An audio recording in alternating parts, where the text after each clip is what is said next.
The Columbia Broadcasting System and its affiliated stations present Orson Welles and the Mercury Theater on the air in The War of the Worlds by H.G. Wells.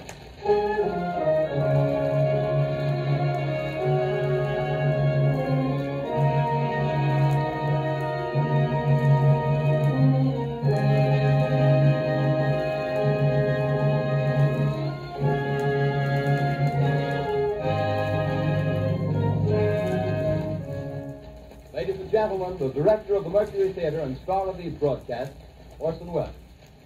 We know now that in the early years of the 20th century, this world was being watched closely by intelligences greater than man's, and yet as mortal as his own. We know now that as human beings busied themselves about their various concerns, they were scrutinized and studied, perhaps almost as narrowly as a man with a microscope might scrutinize the transient creatures that swarm and multiply in a drop of water. With infinite complacence, people went to and fro over the earth about their little affairs, serene in the assurance of their dominion over this small, spinning fragment of solar driftwood, which by chance or design, man has inherited out of the dark mystery of time and space. Yet across an immense ethereal gulf, minds that are to our minds as ours are to the beasts in the jungle, intellects, vast, cool, and unsympathetic, regarded this earth with envious eyes and slowly and surely drew their plans against us. In the 39th year of the 20th century came the Great Disillusionment. Near the end of October, business was better. The war scare was over. More men were back at work. Sales were picking up. On this particular evening, October 30th, the Crosley service estimated that 32 million people were listening in on radios. In the next 24 hours, not much change in temperature. A slight atmospheric disturbance of undetermined origin is reported over Nova Scotia, causing a low-pressure area to move down rather rapidly over the northeastern states, bringing a forecasted rain accompanied by winds of light gale force. Maximum temperature 66, minimum 48. This weather report comes to you from the Government Weather Bureau.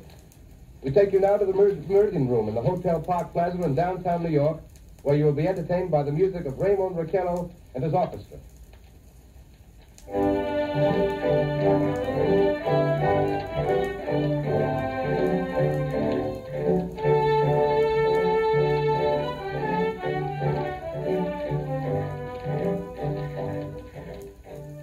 Good evening, ladies and gentlemen. From the Meridian Room in the Park Plaza Hotel in New York City, we bring you the music of Raymond Raquello and his orchestra.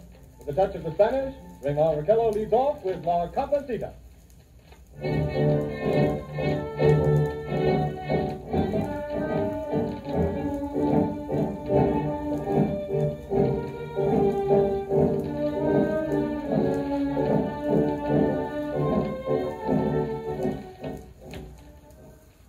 Ladies and gentlemen, we interrupt our program of dance music to bring you a special bulletin from the Intercontinental Radio News. At 20 minutes before 8 Central Time, Professor Farrell of the Mount Jennings Observatory, Chicago, Illinois, reports observing several explosions of incandescent gas occurring at regular intervals on the planet Mars. The spectroscope indicates the gas to be hydrogen and moving toward the Earth with enormous velocity.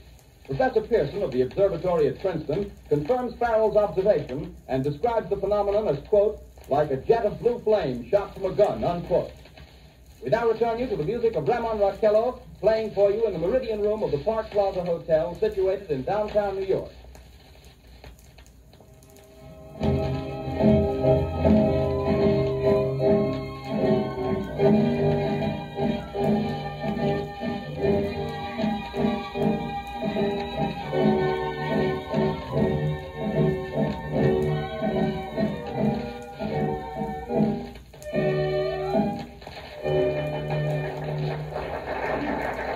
And now a tune that never loses favor, the ever-popular Stardust, Raymond Raquello and his orchestra.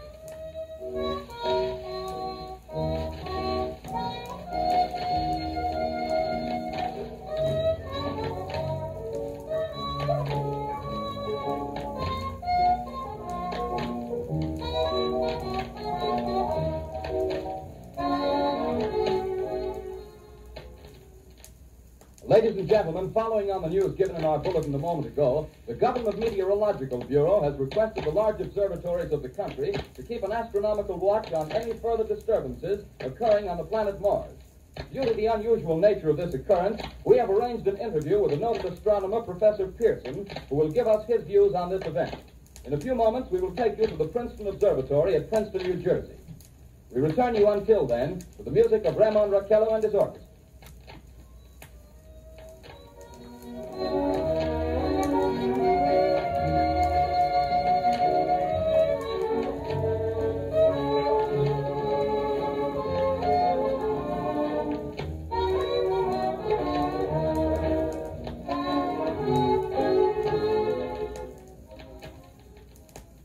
We are ready now to take you to the Princeton Observatory at Princeton, where Carl Phillips, our commentator, will interview Professor Richard Pearson, famous astronomer. We take you now to Princeton, New Jersey. Good evening, ladies and gentlemen. This is Carl Phillips speaking to you from the observatory at Princeton. I'm standing in a large semicircular room, pitch black except for an oblong slit in the ceiling. Through this opening, I can see a sprinkling of stars that cast a kind of frosty glow over the intricate mechanism of the huge telescope. The ticking sound you hear is the vibration of the clockwork. Professor Pearson stands directly above me on a small platform, peering through the giant lens. I ask you to be patient, ladies and gentlemen, during any delay that may arise during our interview. Besides the ceaseless watch of the heavens, Professor Pearson may be interrupted by telephone or other communication. During this period, he is in constant touch with the astronomical centers of the world. Professor, may I begin our questions? Any time, Mr. Phillips. Professor, would you please tell our radio audience exactly what you see as you observe the planet Mars through your telescope? Nothing unusual at the moment, Mr. Phillips. A red disk swimming in the blue sea. Transverse stripes across the disk. Quite distinct now because Mars happens to be at the point nearest the Earth, in opposition, as we call it. In your opinion, what do these transverse stripes signify, Professor Pearson? Not canals, I can assure you, Mr. Phillips. See. Although that's the popular conjecture of those who imagine Mars to be inhabited. From a scientific viewpoint, the stripes are merely the result of atmospheric conditions peculiar to the planet. Then you're quite convinced, as a scientist, that living intelligence as we know it does not exist on Mars? I'd say the chances against it are 1,000 to 1. And yet, how do you account for these gas eruptions occurring on the surface of the planet at regular intervals? Phillips, I cannot account for it. By the way, Professor, for the benefit of our listeners, how far is Mars from the Earth? Approximately 40 million miles. Well, that seems a safe enough distance. Just a moment, ladies and gentlemen. Someone has just handed Professor Pearson a message. While he reads it, let me remind you that we are speaking to you from the observatory in Princeton, New Jersey, where we are interviewing the world-famous astronomer, Professor Pearson. One moment, please. Professor Pearson has passed me a message which he has just received. Professor, may I read the message to the listening audience? Certainly. Ladies and gentlemen, I shall read you a wire addressed to Professor Pearson from Dr. Gray of the Natural History Museum, New York. Quote, 9:15 p.m. Eastern Standard Time. Seismograph registered shock of almost earthquake intensity occurring within a radius of 20 miles of Princeton. Please investigate. Signed, Lloyd Gray, Chief of Astronomical Division. Unquote. Professor Pearson, could this occurrence possibly have something to do with the disturbances observed on the planet Mars? Hardly, Mr. Phillips. This is probably a meteorite of unusual size, and its arrival at this particular time is merely a coincidence. However, we shall conduct a search as soon as daylight permits. Thank you, Professor. Ladies and gentlemen, for the past 10 minutes, we've been speaking to you from the observatory at Princeton, bringing you a special interview with Professor Pearson, noted astronomer. This is Carl Phillips speaking. We are returning you now to our New York studio.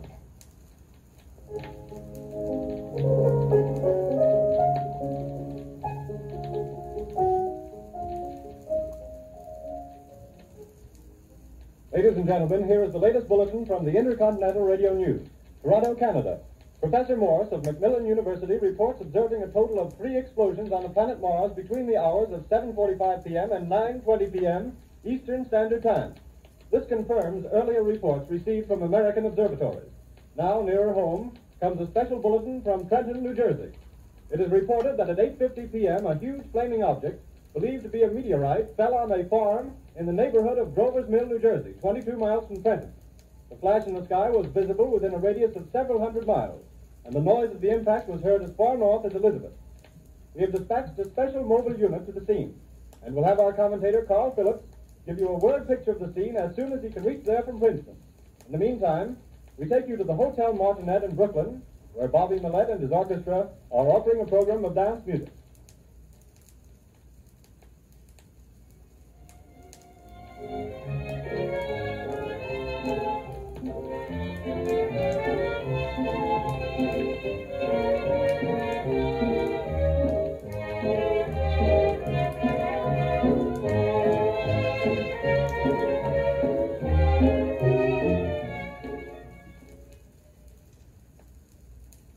We take you now to Grover's Mill, New Jersey.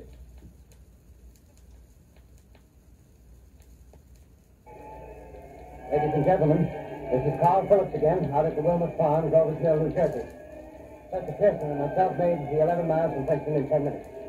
Well, I hardly know where to begin. To paint for you a word picture of a strange scene before my eyes, like something out of a modern Arabian Nights.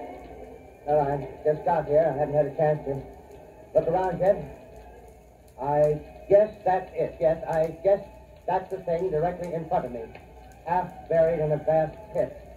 Must have struck with terrific force. The ground is covered with splinters of a tree. It must have struck on its way down. But I can see the object itself doesn't look very much like a meteor. At least not the meteors I've seen. It looks more like a huge cylinder. Has a diameter of, what would you say, Professor Pearson? What's that? What would you say, what's the diameter of this? About 30 yards. About 30 yards. The metal on the sheath is, well, I've never seen anything like it. The color is sort of yellowish white. It's curious. Spectators now are pressing close to the object in spite of the efforts of the police to keep them back, getting in front of my line of vision. Would you mind standing one side, please? While the police are pushing the crowd back. Here's Mr. Wilmot, owner of the farm here. He may have some interesting facts to add. Mr. Wilmot, would you please tell the radio audience as much as you remember of this rather unusual visitor that dropped in your backyard? A step closer, please. Ladies and gentlemen, this is Mr. Wilmot. Well, I was listening to the radio. Closer and louder, please. Pardon me? Louder, please, closer. Yes. I was listening to the radio and kind of drowsy. That professor fellow was talking about Mars, so I was half dozing and half... Yes, Mr. Wilmot, and then what happened? Well, as I was saying, I was listening to the radio, kind of halfway. Yes, Mr. Wilmot, and then you saw something. Well, not first off. I heard something. And what did you hear? A hissing sound like this. Kind of like a 4th of July rocket. Yes, then what? I turned my head out the window and would have sworn I was asleep and dreaming. Yes? I seen a kind of greenish streak and then zingo. Something smacked the ground. Knocked me clear out of my chair. Well, were you frightened, Mr. Wilmot? Well, I ain't quite sure. I reckon I was kind of riled. Well, thank you, Mr. Wilmot. Thank you very much. Yeah, you want me to No, talk that's some quite more? all right. That's plenty. Ladies and gentlemen, you've just heard Mr. Wilmot, owner of the farm where this thing has fallen. I wish I'd convey the atmosphere, the background of this fantastic scene. Hundreds of cars are parked in a field in back of us, and the police are trying to rope off the roadway leading into the farm, but it's no use. They're breaking right through. The car's headlights throw an enormous spotlight on the pit where the object's half buried. Now, some of the more daring souls now are venturing near the edge. Their cigarettes stand out against the metal sheen. One man wants to touch the thing. He's having an argument with the policeman. Now, the policeman wins. Now, ladies and gentlemen, there's something I haven't mentioned in all this excitement, but it's becoming more distinct. Perhaps you've caught it already on your radio. Listen, please. Do you hear it? It's a curious humming sound that seems to come from inside the object. I'll move the microphone nearer. Here. Now, we're not more than 25 feet away. Can you hear it now?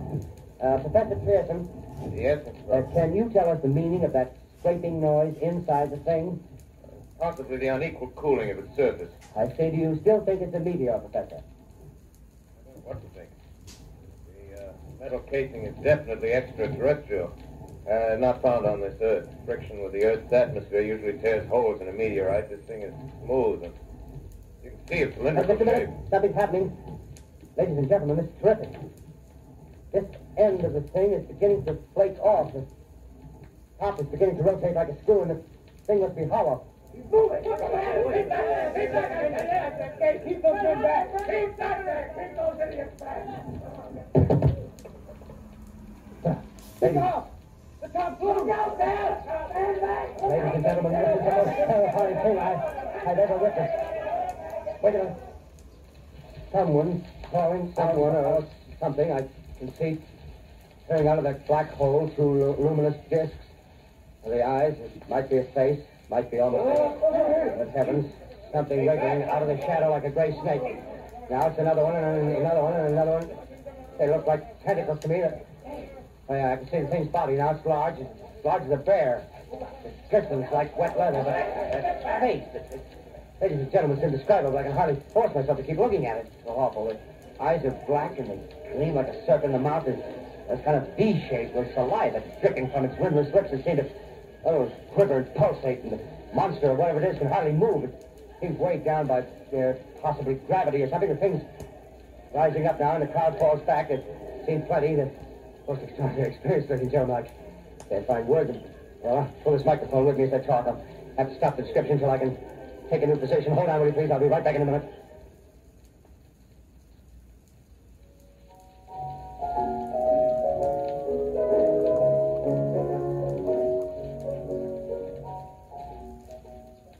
We are bringing you an eyewitness account of what's happening on the Wilmot Farm, Grover's Mill, New Jersey.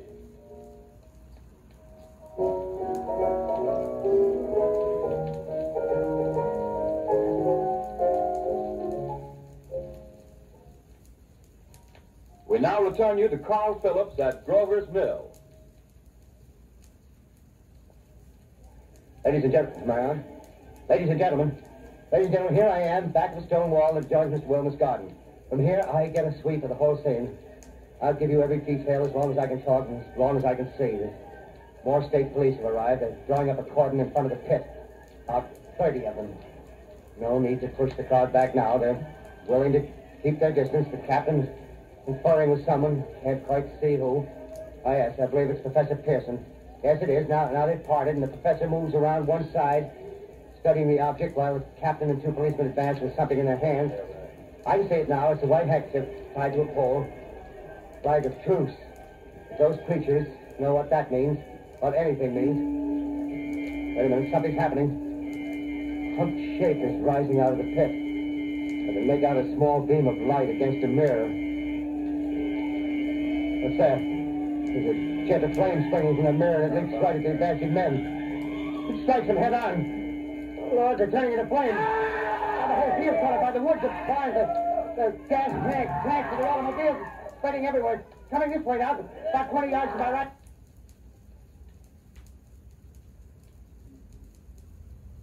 Ladies and gentlemen, due to circumstances beyond our control, we are unable to continue the broadcast from Grover's Mill.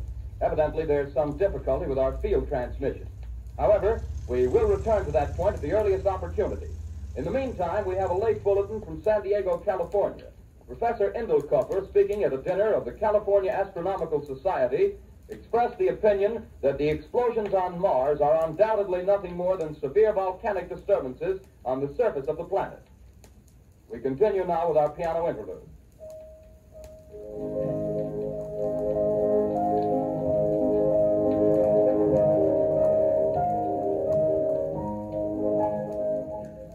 Ladies and gentlemen, I've just been handed a message that came in from Grover's Mill by telephone. Just one moment, please. At least 40 people, including 6 state troopers, lie dead in a field east of the village of Grover's Mill. Their bodies burned and distorted beyond all possible recognition. The next voice you hear will be that of Brigadier General Montgomery Smith, commander of the state militia at Trenton, New Jersey. I have been requested by the governor of New Jersey to place the counties of Mercer and Middlesex as far west as Princeton and east to Jamesburg under martial law. No one will be permitted to enter this area except by a special pass issued by state or military authorities. 4 companies of state militia are proceeding from Trenton to Grover's Mill and will aid in the evacuation of homes within the range of military operations. Thank you. You have just been listening to General Montgomery Smith, commanding the state militia at Trenton. In the meantime, further details of the catastrophe at Grover's Mill are coming in. The strange creatures, after unleashing their deadly assault, crawled back in their pit and made no attempt to prevent the efforts of the firemen to recover the bodies and extinguish the fire. The combined fire departments of Mercer County are fighting the flames which menace the entire countryside. We have been unable to establish any contact with our mobile unit at Grover's Mill, but we hope to be able to return you there at the earliest possible moment. In the meantime, we take you to... Just one moment, please. Ladies and gentlemen, I have just been informed that we have finally established communication with an eyewitness of the tragedy. Professor Pearson has been located at a farmhouse near Grover's Mill, where he has established an emergency observation post. As a scientist, he will give you his explanation of the calamity. The next voice you hear will be that of Professor Pearson, brought to you by direct wire. Professor Pearson. Of the creatures in the rocket cylinder at Grover's Mill, I can give you no authoritative information, either to their nature, their origin, or their purposes here on Earth.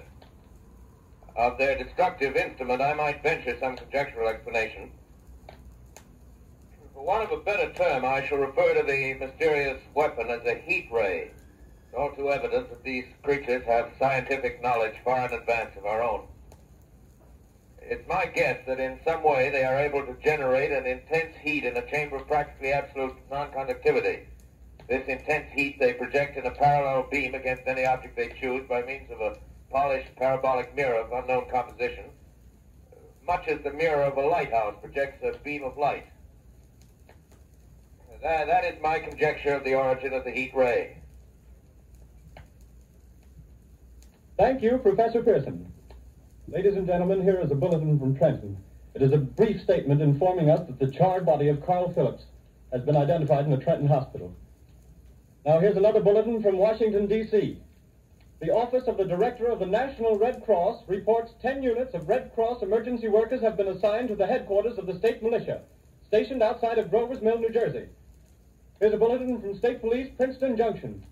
The fires at Grover's Mill and vicinity are now under control. Scouts report all quiet in the pit, and there is no sign of life appearing from the mouth of the cylinder. Now, ladies and gentlemen, we have a special statement from Mr. Harry McDonald, Vice President in charge of operations. We have received a request from the state militia of Trenton to place at their disposal our entire broadcasting facilities. In view of the gravity of the situation, and believing that radio has a responsibility to serve in the public interest at all times, we are turning over our facilities to the state militia at Trenton. We take you now to the field headquarters of the state militia near Grover's Mill, New Jersey.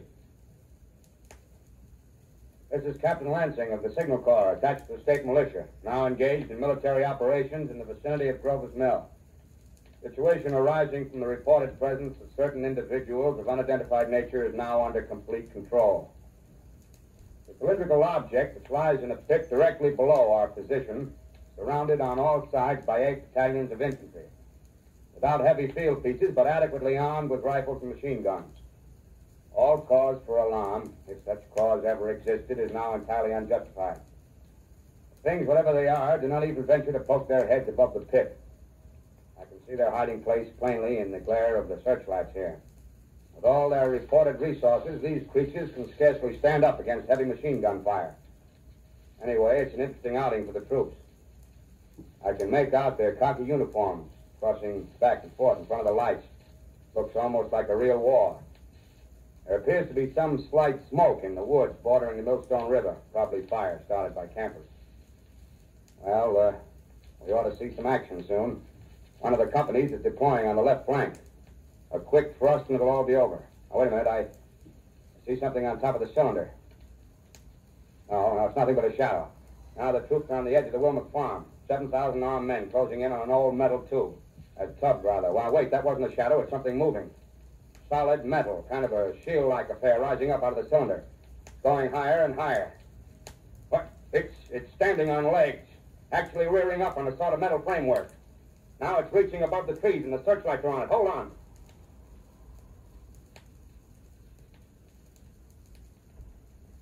Ladies and gentlemen, I have a grave announcement to make. Incredible as it may seem, both the observations of science and the evidence of our eyes lead to the inescapable assumption that those strange beings who landed in the Jersey farmlands tonight are the vanguard of an invading army from the planet Mars. The battle which took place tonight at Grover's Mills has ended in one of the most startling defeats ever suffered by an army in modern times. 7,000 men armed with rifles and machine guns pitted against a single fighting machine of the invaders from Mars. 120 known survivors. The rest strewn over the battle area from Grover's Mill to Plainsboro, crushed and trampled to death under the metal feet of the monster, or burned to cinders by its heat ray. The monster is now in control of the middle section of New Jersey and has effectively cut the state through its center. Communication lines are down from Pennsylvania to the Atlantic Ocean. Railroad tracks are torn and service from New York to Philadelphia discontinued, except routing some of the trains through Allerton and Phoenixville. Highways to the north, south, and west are clogged with frantic human traffic. Police and army reserves are unable to control the mad flight. By morning, the fugitives will have swelled Philadelphia, Camden, and Trenton. It is estimated to twice their normal population. Martial law prevails throughout New Jersey and eastern Pennsylvania. At this time, we take you to Washington for a special broadcast on the national emergency. The Secretary of the Interior. Citizens of the nation, I shall not try to conceal the gravity of the situation that confronts the country, nor the concern of your government in protecting the lives and property of its people. However, I wish to impress upon you, private citizens and public officials, all of you, the urgent need of calm and resourceful action. Fortunately, this formidable enemy is still confined to a comparatively small area, and we may place our faith in the military forces to keep them there. In the meantime, placing our faith in God, we must continue the performance of our duties, each and every one of us, so that we may confront this destructive adversary with a nation united, courageous, and consecrated to the preservation of human supremacy on this earth. I thank you. You have just heard the Secretary of the Interior speaking from Washington. Bulletins too numerous to read are piling up in the studio here. We're informed that the central portion of New Jersey is blacked out from radio communication due to the effect of the heat ray upon power lines and electrical equipment. Here's a special bulletin in New York. Cables have been received from English, French, and German scientific bodies offering assistance. Astronomers report continued gas outbursts at regular intervals on the planet Mars. The majority voiced the opinion that the enemy will be reinforced by additional rocket machines. There have been several attempts made to locate Professor Pearson of Princeton, who has observed Martians at close range. It is feared he was lost in the recent battle. Langham Field, Virginia. Scouting planes report 3 Martian machines visible above treetops, moving north toward Somerville with population fleeing ahead of them. The heat ray is not in use, although advancing at express train speed. Invaders pick their way carefully. They seem to be making a conscious effort to avoid destruction of cities and countryside. However, they stop to uproot power lines, bridges, and railroad tracks. Their apparent objective is to crush resistance, paralyze communication, and disorganize human society. Here is a bulletin from Basking Ridge, New Jersey. Coon hunters have stumbled on a second cylinder similar to the first, embedded in the Great Swamp 20 miles south of Morristown. Army field pieces are proceeding from Newark to blow up the second invading unit before the cylinder can be opened and the fighting machine rigged. They are taking up a position in the foothills of Watchung Mountains. Another bulletin from Langham Field, Virginia. Scouting planes report enemy machines, now 3 in number, increasing speed northward, kicking over houses and trees in their evident haste to form a conjunction with their allies south of Morristown. Machines also sighted by telephone operator east of Middlesex, within 10 miles of Plainfield. Here's a bulletin from Winston-Field, Long Island. A fleet of army bombers carrying heavy explosives flying north in pursuit of enemy. Scouting planes act as guides. They keep the speeding enemy in sight. Just a moment, please, ladies and gentlemen.